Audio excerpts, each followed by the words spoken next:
والسلام عليك يا رسول الله وعلى آلك وأصحابك يا حبيب الله وعلى آله وأصحابه يا حبيب الله الصلاة والسلام عليك يا نبي الله والصلاة والسلام عليك يا نبي الله وعلى آلك وأصحابك يا نور الله وعلى آلك وأصحابك يا نور الله نويت سنة الاعتصام نويت سنة الاعتصام فرمان مصطفیٰ صلی اللہ تعالیٰ علیہ وآلہ وسلم ہے کہ جو شخص مجھ پر روز جمعہ یعنی جمعہ کے دن 80 مرتبہ درود پاک پڑھے، کتنی مرتبہ؟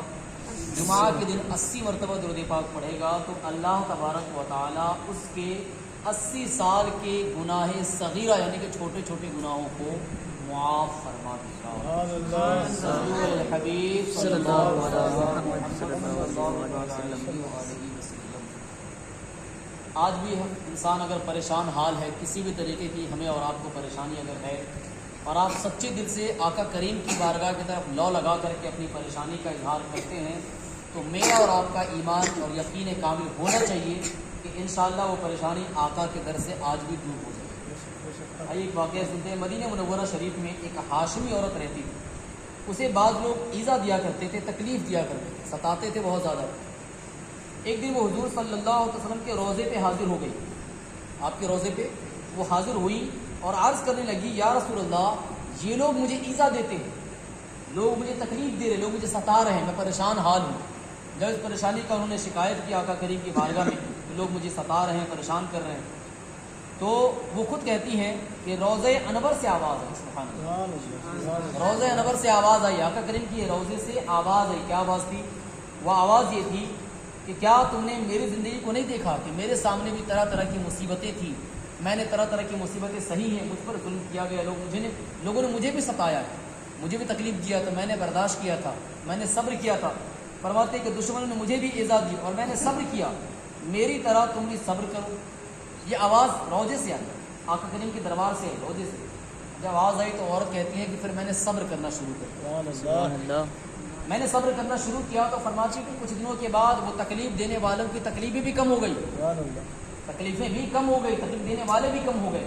تو دراصل وہاں پہ تکلیف دینے والے کم نہیں ہوئے، تکلیف بھی کم نہیں ہوا تھا، دراصل وہ جو صبر والا حوصلہ جو روضے سے ملا نا، اس حوصلے کی روشنی میں وہ تکلیف کم پڑ گئی، تکلیف ہمت ختم ہو گئی جب صبر کا دامن مضبوطی سے تھام لیا۔ تو ایک پریشان انسان جب آقا کریم کی بارگاہ میں جا کے تسلی کے لیے دعا کرتا ہے اور مانگتا ہے تو آج بھی بارگاہ سے تسلی بھرے الفاظ ملا، بس پکارنے والا کلیجہ ہونا چاہیے، پکارنے والی تڑپ ہونی چاہیے۔ جس طریقے سے ایک بچہ جب کسی چیز کو چھوٹا بچہ اپنی ماں سے کوئی چیز مانگتا ہے اور نہیں ملتا تو وہیں پہ رونے لگتا ہے، اس وقت تک روتا ہے جب تک کہ ماں اسے وہ چیز دلا نہ دے۔ چھوٹا بچہ ضد ایسے کرتا ہے، تو ہمیں بھی اللہ اور اس کے رسول کی بارگاہ سے کچھ اگر لینا ہو، کچھ حاصل کرنا ہو، کچھ تکلیفیں دور کرنی ہے تو ہمیں وہ ویسے بچوں کی طرح ضد کرنا آنا چاہیے، ہمیں ویسی ضد آنی چاہیے کہ یا اللہ ہمیں چاہیے، ہم پریشان ہیں اور تیرے در کے علاوہ کوئی در نہیں، اے اللہ کے نبی آپ کے در کے علاوہ کوئی در نہیں ہے، مجھے آپ سے ہی چاہیے۔ وہ مانگنے والا ایک ضد ہونا چاہیے، مانگنے کا ایک طریقہ ہونا چاہیے، تو آج بھی انشاءاللہ حالات آپ کے بدل جائیں گے۔ آج مسلمانوں کے حالات پستہ ہیں، آج بھی ضرورت ہے کہ اپنے آپ کو اللہ اس کے رسول سے لو لگا دیں۔ یقیناً آج بھی مسلمان اپنے آپ کو اللہ اس کے رسول سے لو سچی لگائے گا تو یہ حالات آج بھی بدل سکتے ہیں، حالات بالکل بدل سکتا ہے، اللہ اس کے رسول کے لو لگانے کی ضرورت ہے۔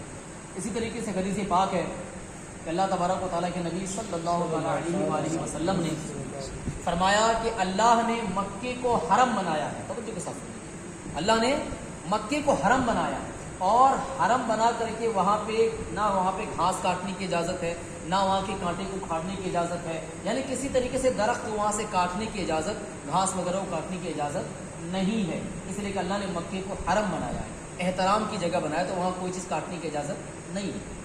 تو آپ کے چچا حضرت عباس بن عبد المطلب یہ عرض کرتے ہیں آقا کی بارگاہ میں، حضور اگر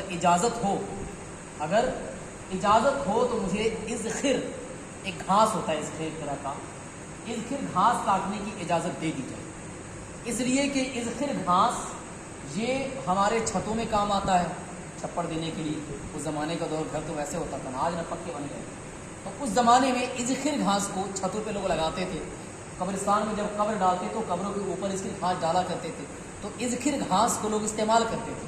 تو جب آقا نے یہ چیزیں اکھاڑنے کے لیے منع کر دیا تو آپ نے کہا کہ یا رسول اللہ آپ نے سب کچھ منع کر دیا ہے, اگر اجازت ہو تو میں اذخر گھاس کو کاٹنے کی اجازت مل جائے تاکہ اس کے ذریعے گھر میں استعمال کیا جا سکے. اب دیکھیے ابھی میرے آقا نے فرمایا تھا کہ ہر چیز کو کاٹنا حرام ہے, یہاں پہ احترام کی جگہ ہے, لیکن ایک خاص آدمی کے لیے آپ نے خاص چیز کو کاٹنے کی اجازت دے دی. آپ نے فرمایا اذخر گھاس کو کاٹنے کی اجازت. سبحان اللہ سبحان اللہ. گویا میرے آقا جسے چاہے وہ حلال کر دیں اور جسے چاہے حرام کر دیں. بے شک بے شک. جسے میرے آقا حلال کریں گے وہ حلال رہے گا قیامت تک, اور جسے میرے آقا حرام کریں گے وہ حرام رہے گا قیامت تک. بے شک بے شک. شریعت کے بانی, شریعت کے دار و مدار میرے آقا کے اوپر ہے. آقا جسے چاہیں جو چیز بتا کریں. اسی طریقے سے ایک اور حدیث پاک ہے, ایک صحابی رسول ہیں حضرت خزیمہ. اچھا ہم سب جانتے ہیں, پہلے شرعی مسئلہ ہم سب جانتے ہیں کہ گواہی کے لیے کتنے لوگوں کی ضرورت ہوتی ہے؟ 2 لوگ. گواہی کتنے لوگوں کی؟ 2 لوگوں کی ہوتی ہے. کوئی ایک آدمی اگر کسی چیز میں گواہ بنتا ہے تو اس کی گواہی نہیں مانتا. 2 لوگوں کی حاجت ہوتی ہے گواہ کی. لیکن ایک صحابی ایسے ہیں جن کی خاصیت یہ ہے کہ وہ اکیلے 2 گواہوں کے کافی ہیں. ان کی ایک گواہی 2 گواہی کے برابر مانی جاتی ہے. کیسے؟ وجہ کیا تھی؟ وجہ یہ تھی کہ ایک اعرابی سے آپ نے گھوڑا خریدا تھا. میرے آقا نے ایک اعرابی سے گھوڑا خریدا تھا اور آپ چل رہے تھے ساتھ ساتھ کی اس کی دینے کے لیے, پیسے دینے کے لیے چل رہے تھے. تو راستے میں کچھ لوگ ملے اور ملنے کے بعد اسے کہنے لگے کہ تم یہ گھوڑا بیچ رہے ہو کیا؟ زیادہ قیمت سے سمجھ میں آئی. اس نے کہا کہ ہاں گھوڑا تو بیچنے کے لیے ہے. اب آقا کے کانوں میں جب یہ آواز گئی کہ میرے آقا نے کہا یہ گھوڑا تو میں نے خریدا ہوا ہے تم سے, یہ گھوڑا تو میں نے تم سے خریدا ہوا ہے نا, کیا میں نے تم سے نہیں خریدا؟ تم کو میں نے پیمنٹ کرنے کے نہیں کہا میں نے تم کو دینے کے لیے. وہ مکڑ گیا گھوڑے. نہیں آپ نے کب خریدا مجھ سے؟ آپ کو تو خریدا نہیں ہے. اگر خریدا تو گواہ لائیے میرے سامنے میں. تو حضرت خزیمہ جو صحابی تھے وہ کھڑے ہوئے, اصل میں گواہی دیتا ہوں. فرمایا میں گواہی دیتا ہوں. حالانکہ اس ٹائم تھے نہیں وہاں پہ. فرمایا میں گواہی دیتا ہوں. آپ تم کیسے گواہی دیتے تو تھے نہیں وہاں پر. تو انہوں نے کہا کہ میں نے ہر لمحہ آپ کو سچا جانا ہے, آپ کبھی جھوٹ بولتے نہیں, آپ نے ہمیشہ سچ بولا ہے, تو یہ بات آپ جھوٹ کیسے بول سکتے ہیں؟ آپ نے خریدا ہے, آپ کہہ رہے ہیں تو آپ سچے ہوں گے. آپ نے خریدا ہوا, میں گواہی دیتا ہوں. اس بات سے میرے آقا اتنے خوش ہوئے. میرے آقا نے کہا کہ آج سے خزیمہ جس چیز کے لیے گواہی دیں گے یہ اکیلے 2 گواہوں کے برابر کا. سبحان اللہ سبحان اللہ. میرے آقا کریم صلی اللہ علیہ وسلم کی زندگی میں یہ اختیارات میرے آقا کو اللہ تعالیٰ نے دیا ہوا ہے, آج بھی تھا, ہے اور قیامت تک یہ اختیارات میرے آقا کے پاس رہے گا. کسی حکم کو کسی کے لیے خاص کر دیتے ہیں, کسی حکم کو کسی کے لیے عام کر دیتے ہیں, کوئی چیز کسی کے لیے حلال بھی کر رہے ہیں, کسی چیز کو کسی کے لیے حرام بھی کر رہے ہیں. شریعت میرے آقا کی پاس میں ہے. وہ کہتے ہیں نا کہ مالک کونین ہے گو پاس کچھ رکھتے نہیں, مالک کونین ہے گو پاس کچھ رکھتے نہیں, 2 جہاں کی